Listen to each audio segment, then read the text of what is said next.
அன்பர்களே, உங்கள் அன்பு ஜோதிடர் சிவ ஜோதிராமன்.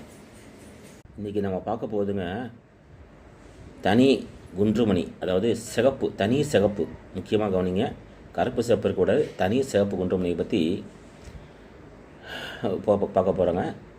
இந்த தனி குன்றுமணி, சிகப்பு குன்றுமணியினால் பூதம், பிரேதம், பிசாசம், டாகினி, சாகினி, யட்சர், பைரவர், வேதாளம் இவற்றையெல்லாம் நம்மளால் ஒரு அடைய முடியும், சித்தி அடைய முடியும். இது எப்படிங்கிறத கொஞ்சம் கொஞ்சமாக பார்ப்போம். இந்த தனி சிகப்பு குண்டுமணியை பூச நட்சத்திரத்தில், பூச நட்சத்திரம் மற்றும் ஞாயிற்றுக்கிழமை சேர்ந்து வர நாள், அல்லது ரோகிணி நட்சத்திரம் வெள்ளிக்கிழமை சேர்ந்து வர நாள், அல்லது ஹஸ்த நட்சத்திரம் தேய்பிரை அஷ்டமி சேர்ந்து வர நாள், அல்லது சுவாதி நட்சத்திரம் சதுர்தசி திதி இது சேர்ந்து வர நாள், அல்லது சதய நட்சத்திரம் பௌர்ணமி சேர்ந்து வர நாள். இந்த மாதிரி நாட்களில் தான் இதை எடுக்கணும். இதுக்கு மந்திரம்லாம் கிடையாது, இது தந்திரம். இது இந்த மாதிரி நாட்களில் நல்ல நேரம் பார்த்து அந்த வேரை எடுத்துகிட்டு முதல்ல பாலால் குளிப்பாட்டணும். பிறகு அதுக்கு தூபம் காட்டணும், கற்பூரம் காட்டணும், படையல் காட்டணும். இதனால் அந்த வேர் சித்தியாகும். மற்ற இஷ்டமான பிரயோகத்தில் செய்யலாம். இதில் முதல்ல ஒரு சின்ன விஷயம் சொல்கிறேங்க. இந்த குன்றுமணி வேரை சிகப்பு குன்றுமணி வேரை நல்லா ஞாபகம் வச்சுங்க, சிகப்பு குன்றுமணி வேர்.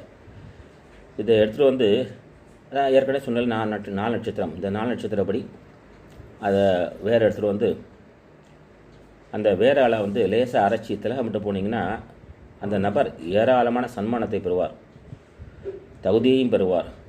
அந்த அவையில் இருக்கிற எந்த ஒரு இடத்துல உட்காந்துருக்கும்போது அந்த இடத்துல அவருக்கு பெரிய ஒரு சன்மானம் கிடைக்கும். அந்த சன்மானம்னா ஒரு மதிப்பு, மரியாதை கிடைக்கும்.